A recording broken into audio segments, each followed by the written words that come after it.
Alright guys, what is going on, and welcome to another episode of the fishing school.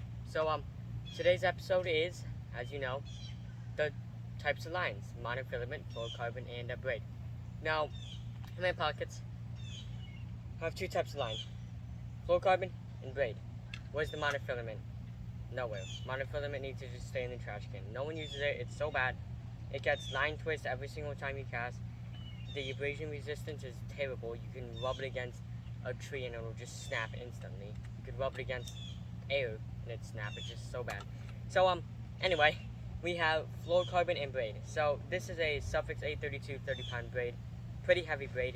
The only braid I could find. And then we have 12-pound Yazuri hybrid fluorocarbon. Now these two are honestly my go-to lines. A Suffix A32, not specifically the 30-pound. I would normally use a 15 and 20 pound, and a usually 12-pound fluorocarbon, or even 15, 20 pound. On my St. Croix rod, I do have 20-pound fluorocarbon on that, and that is a Suffix fluorocarbon. So let's go ahead and start off with the pros, and then we're going to head to the cons of both of these, and which one you should really choose. So let's go ahead and put the fluorocarbon back in my pocket here, and start off with the braid. So braid is very thin.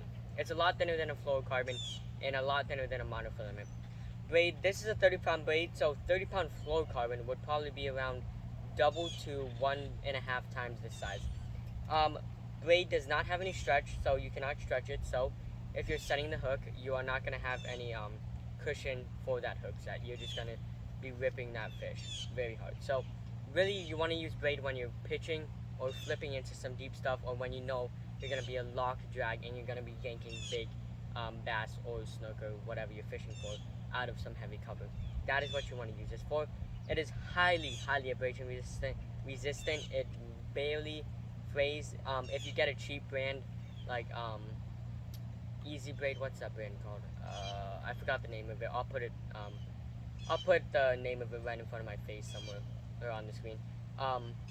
Yeah, but that's really cheap and it frays very easily. But Suffix A32, it's like $40 a spool. It's a little more on the pricey side, but I've had braid on my spool for 3 years now. Perfect, amazing braid. I love it. So Suffix A32 braid is amazing. You can put a lot more of this on your spool, so you will have a lot more line, which then results in a lot longer time of casting without having to buy more braid. So of course the extra price will give you extra time, which I think is worth it. I would use braid on bait casters and spinning rods alike. I really do not see the difference in them. I think, however, I would use braid on a spinning rod more than a bait caster, because when you do get a backlash on a bait caster, it is a little bit worse and they are a little bit harder. However, with braid, you get backlashes very little if you're good at using a bait caster, and they don't come as often, opposed to fluorocarbon, which you do get backlashes a little bit more than braid. So there's the braid, and then we're gonna spool this up because it kind of unspooled it, and then we're gonna move on to the fluorocarbon. Now fluorocarbon does have a little bit of stretch, so you can see here, just stretched a little bit, you know.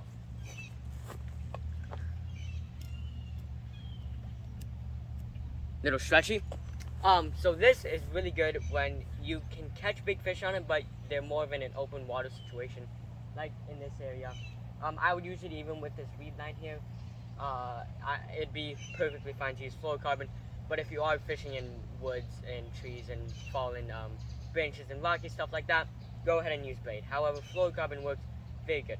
Again, this is a little bit thicker, but it is a little stretchy, so when you set the hook, you get a lot more leniency and control over that fish. However, when you are setting the hook on that fish, you will have to set it a little hard, because again, this does have a little stretch in it. So if you're going to be fishing with fluorocarbon, try to use a circle hook as much as possible. Circle hooks with fluorocarbon work perfect. That's why you see me with my braided rod, I always have a fluorocarbon leader, because I do get that little bit of stretch when I'm setting the hook. Now, another perfect thing to use with fluorocarbon is topwater baits. Topwaters work really well with fluorocarbon, because when the bass comes up and eats it, a lot of us have the tendency to just go ahead and set that hook like a Johnny Wallace and just go boom on it. However, when you do that, you can rip it out of the fish's mouth. So fluorocarbon gives you that extra little millisecond to let that fish completely eat it, and I have seen I got a 20-25% better hookup ratio on topwaters with fluorocarbon. That is why I normally would use a topwater bait with fluorocarbon line. So fluorocarbon is very good, however, it is not as abrasion resistant to a braid. Now, again, this is not going to be really used in not open water. It would be used in open water because there's not going to be much of it to rub on. So if there's not much of it to rub on, then you're perfectly fine. However, when you do catch a fish, you will have to check your line and just rub. I'd say first 10 feet, rub it, and if you don't feel any fray or just an imperfection, then you're going to be totally fine. Bait up, recast again, and you'll catch another fish. However, if you do feel something, and if you know you're trying to catch some big fish, like I do in like 5-pound bass consistently, I'm just going to go ahead and cut that line and retie, and get rid of that fray, get rid of all the worries, and so I don't lose another fish because of fray. So that is fluorocarbon for you. What would I use fluorocarbon on? I would use it mainly on bait casters. I would mainly use a fluorocarbon on bait casters because on spinning rods, I do have it on my spinning rod, but that was because I did not have any braid. And I'm thinking about switching it actually and heading to Bass Pro and buying some Suffix 8-pound line. I do use fluorocarbon on my bait casters because, again, the backlash that you get are not as bad. And you do get them a little bit more often, but if you're good at using bait casters, you can minimize that to maybe one a fishing trip, and that's very, very rare. Maybe. So like maybe one every 2 or 3 fishing trips. And they're not really that bad, and they're really easy to get out. So we'll probably be doing a video on how to get a backlash out pretty soon. And that's probably probably going to be next week's.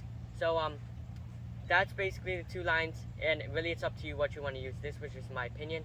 And if you guys liked this video, and if you thought it was informational, go ahead and drop a like. And if you're new to the channel, subscribe.